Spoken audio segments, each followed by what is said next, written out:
Viewers, আসসালামু আলাইকুম।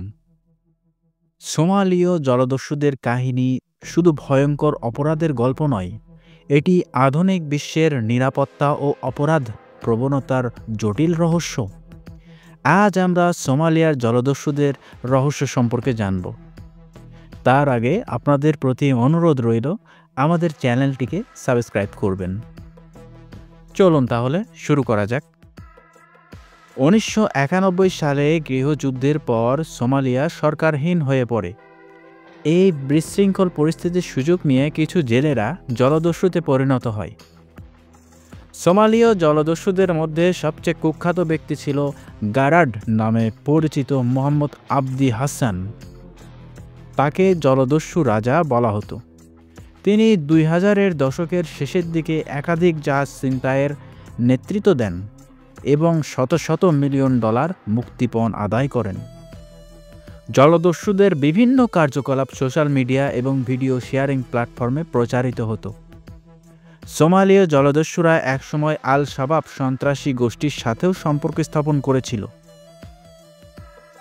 জলদস্যুরা বাণিজ্যিক জাহাজের নাবিকদের ধরে রেখে মুক্তিপণ দাবি করত, যা কয়েক মিলিয়ন ডলারে গড়াত। বন্দীদের সাথে অমানবিক আচরণ করত, মারধর, নির্যাতন এবং কখনো কখনো হত্যাও করত। সোমালীয় জলদস্যুরা মুক্তিপণ আদায়ের জন্য নাবিকদের ভয়ঙ্করভাবে নির্যাতন করত। তারা বন্দীদের খাদ্য ও পানির অভাবে রেখে দুর্বল করে দিত, শরীরের বিভিন্ন অংশে আঘাত করত, ভিডিও ধারণ করে পারিবারিক ও কোম্পানিকে পাঠিয়ে মুক্তিপণের জন্য চাপ দিত। মুক্তিপণ না পেলে হত্যা করত। জলদস্যুরা কেবল মুক্তিপণ নয়, তেল, অস্ত্র, মাদক এবং মানব পাচারের মাধ্যমেও অর্থ আদায় করত। বাড়তে থাকা প্রফিটের সাথে জলদস্যুরা সময়ের সাথে সাথে তাদের প্রযুক্তিগত সরঞ্জামও উন্নতি করে। সোমালীয় জলদস্যুরা মূলত 4টি ভাগে বিভক্ত ছিল: আক্রমণকারী দল, আগ্রাসী বাহিনী, চুক্তিবদ্ধ দল, যোগাযোগ ও তথ্যদাতা। সোমালীয় জলদস্যুরা ইতিহাসের সবচেয়ে বড় মুক্তিপণ পেয়েছিল 2010 সালে MV স্যামহো ড্রিম নামে একটি দক্ষিণ কোরীয় তেলবাহী জাহাজের জন্য 9.5 মিলিয়ন ডলার। এদিকে 2024 সালের 12 মার্চ বাংলাদেশের একটি বাণিজ্যিক জাহাজ MV আবদুল্লাহ সোমালিয়া জলদস্যুদের কবলে পড়ে। জাহাজটিতে 23 জন নাবিক ছিলেন।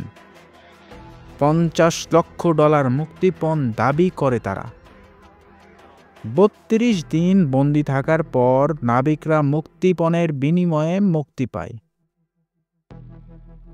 2005 থেকে 2012 সালের মধ্যে প্রায় 400 মিলিয়ন ডলার মুক্তিপণ হিসেবে আদায় করেছিল এই সোমালীয় জলদস্যুরা। জলদস্যুরা রকেট লঞ্চার, AK-47 এবং স্পিডবোট ব্যবহার করে হামলা চালাত।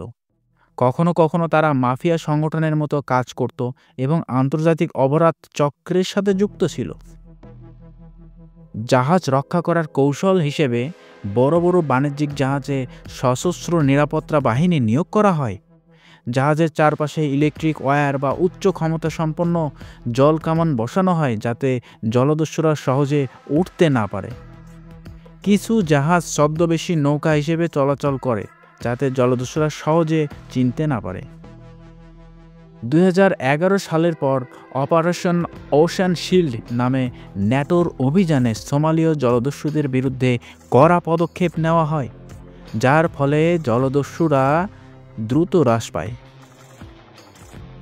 জলদস্যুদের কর্মকাণ্ড এবং তাদের জীবন নিয়ে ছবি এবং বই ব্যাপক জনপ্রিয়তা পায়, যার মধ্যে উল্লেখযোগ্য হল ক্যাপ্টেন ফিলিপস 2013 এবং the pirates of Somalia 2017 cinema অন্তর্ভুক্ত। সোমালিয়ার জলদস্যুরা অনেক বেশি বিপজ্জনক ও রহস্যময়ী, তাই এখনও তাদের সন্ত্রাসী কর্মকাণ্ড নিঃশেষ করা সম্ভব হয়নি। ভিউয়ার্স, আজকের রহস্য এই পর্যন্তই। দেখা হবে পরবর্তী কোনো রহস্য নিয়ে। ততক্ষণ আমাদের সাথেই থাকুন। ধন্যবাদ।